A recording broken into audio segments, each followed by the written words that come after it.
இங்க முதல் ஆய்வுக்கு வந்து எனக்கு இந்த செய்தியை தெரிவித்த உங்கள் பத்திரிகை நண்பர்களுக்கு முதலில் என் நன்றியை சொல்லிட்டேன். அவங்க கிட்டே சொல்லிட்டேன்.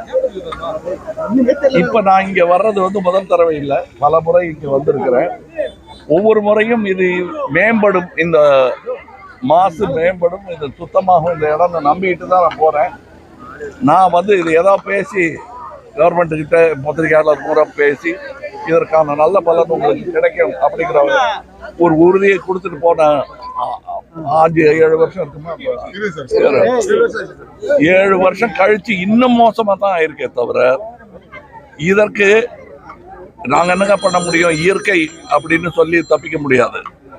ஏன்னா அப்ப எப்படி இருந்ததோ அதை விட அதிகமா இருக்கு. இதுக்கு காரணம் எண்ணெய் வந்து பிளாஸ்டிக் விரிச்ச மாதிரி தனியா நதிக்கு மேல கம்பளம் விரிச்ச மாதிரி அது இருக்கு. இதை 17ஆம் தேதிக்குள்ள எடுக்கணும்னு கோர்ட்டு சொல்லியிருக்கு, மதிப்பிற்குரிய கோர்ட்டு சொல்லியிருக்காங்க. இன்னைக்கு 17, இது நடக்கிற பாடு இல்லை. இன்னும் 17 நாள்ல கூட அது சுத்தமாகாது. தவிர இங்க வேலை செய்யக்கூடிய ஆட்கள் யாரும் டெக்னீஷியன்ஸ் கிடையாது, எக்ஸ்பர்ட் கிடையாது. இந்த எண்ணெய் கழிவை அகற்ற வேண்டும் என்ற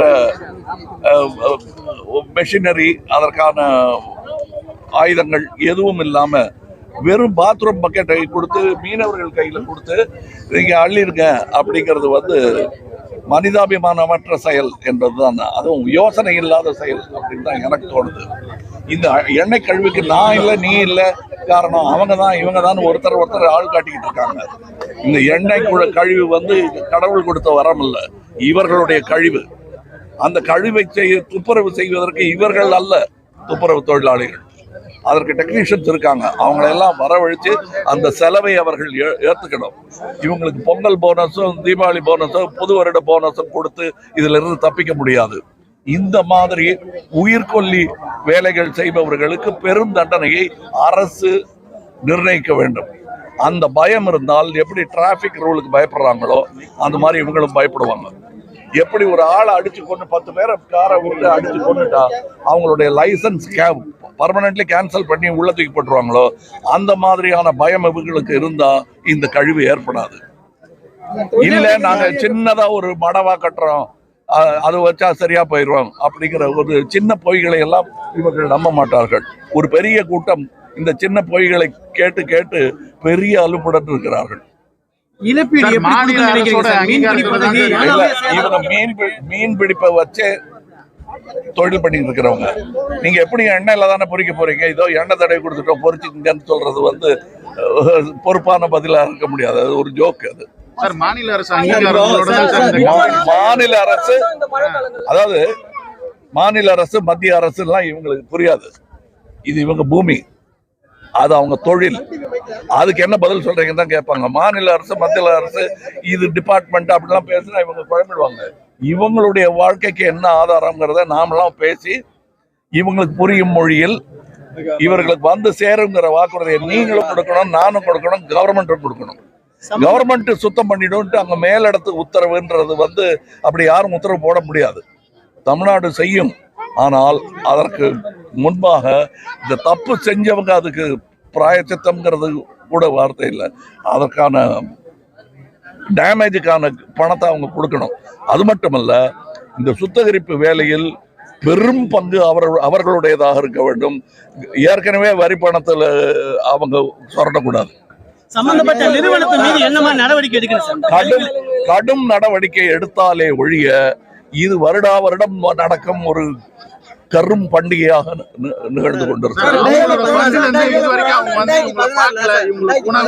மெடிக்கல் கேம்ப் இது மாதிரி தோல் சம்பந்தமா வரக்கூடிய நோய், கண் எரிச்சல், இது மாதிரி நிறைய இருக்கு. நீங்க உள்ள போய் சுவாசிக்க சிரமமா இருக்கு. அவங்க என்னென்ன இது வரைக்கும் எதுவுமே மீனவ மக்களை சந்திக்கலன்னு ஒரு குற்றச்சாட்டு இருக்கு. எனக்கு நான் முந்தானத்து வந்திருந்தேன்னா இங்க வரும்போது உங்களோட பேசியிருக்க முடியாது. இருமல் வரும், மூச்சு முட்டும். இன்னைக்கு கொஞ்சம் பரவாயில்ல. அதுக்கு காரணம் இவங்க இல்ல, இயற்கை. சார் ஆத்தோட சார் 2016 சந்திக்கலன்னு சொல்லிட்டு மீனவர்கள் குற்றம் சாட்டுறாங்க சார். இது வரைக்கும் அனிதராத விஷயம் வந்து எங்க இல்ல பார்க்கல. நீங்க என்னைக்கு சந்திச்சிருக்காங்க? இவங்க சண்டை போட்டு கேட்டாலே ஒழிய அவங்க என்னைக்கு அவங்களா வந்து சந்திச்சிருக்காங்க? என்னைக்காவது சரித்திரம் உண்டா கொடுக்க சொல்லுங்க? கிடையாது. சார் பொதுத்துறை 2016 நிறுவனங்களால இந்த ஆத்தோட மண்ணு முழுவதுமா கெட்டு போச்சு, இருக்கக்கூடிய மீன் இனப்பெருக்கமே முழுவதுமா தடைபட்டு. ஆமாங்க, இந்த மேங்க்ரோவ்ஸ்ன்னு சொல்றது நமக்கு மூத்ததுகள் அதுகள்லாம். இந்த நதி நம்ம குரங்கா இருந்த போது இருந்த நதிகள் இதெல்லாம். அதுல கை வைக்க உரிமை யாருக்கும் கிடையாது. இவங்களுக்கு கிடையாது, அவங்களுக்கும் கிடையாது. இதை நம்பி வாழலாமே தவிர இதை வச்சு விளையாண்டு இதுல எண்ணெய் கலந்து சின்ன குழந்தைங்க சொப்பு வச்சு விளையாடுற மாதிரியான விஷயங்கள் இல்லை. ஆறும் நதியும் ரியல் எஸ்டேட்காரங்களுக்கும் சேர்த்து சொல்றேன். சார் 2016 வந்து வாலி வச்சு வளர்ந்தாங்க சார். இப்போ வந்து மக்கு வச்சு வளர்றாங்க. எப்படி பாக்குறீங்க சார்? இங்க கேவலமா இருக்குங்க. உங்களுக்கு சந்திரனுக்கு ராக்கெட் விட முடியுது, சந்திராயன் விட முடியுது, மார்ஸ் எக்ஸ்பெடிஷன்லாம் பண்ண முடியுது. இன்னமும் என்னுடைய தோழர்களை மலை மேலத்தானே வச்சுட்டு இருக்கீங்க நீங்க. அதுக்கு மெஷின் கண்டுபிடிக்க முடியலையா? இந்த மைக்கெல்லாம் கண்டுபிடிச்சிட்டீங்க. எஸ்ஜி கிட்டப்பாலாம் மைக் இல்லாம பாடிக்கிட்டு இருந்தாரு, இப்ப மைக் வந்துருச்சு. ஆனா இதுக்கு உங்களுக்கு ஒரு இது கண்டுபிடிக்க முடியலையா? இல்ல உலகத்திலேயே இல்ல அதனால இல்லைன்னு போய் சொல்ல போறாங்களா மறுபடியும்? இந்த கருவிகள்லாம் இருக்கு. இதெல்லாம் கொண்டு வரணும். அதை கொண்டு வர செலவில் பெரும்பகுதியை அந்த கம்பெனி ஏற்க வேண்டும். எனக்கு பேரு, அவங்க என்ன கம்பெனி, யார் நடத்துறாங்க, அதெல்லாம் எனக்கு முக்கியமே கிடையாது. இவங்க பேரும் எனக்கு ஒவ்வொருத்தரா சொல்ல முடியுமான்னா சொல்ல முடியாது. இது எனக்கு உறவு, அது வந்தேரி, இவ்வளவுதான்.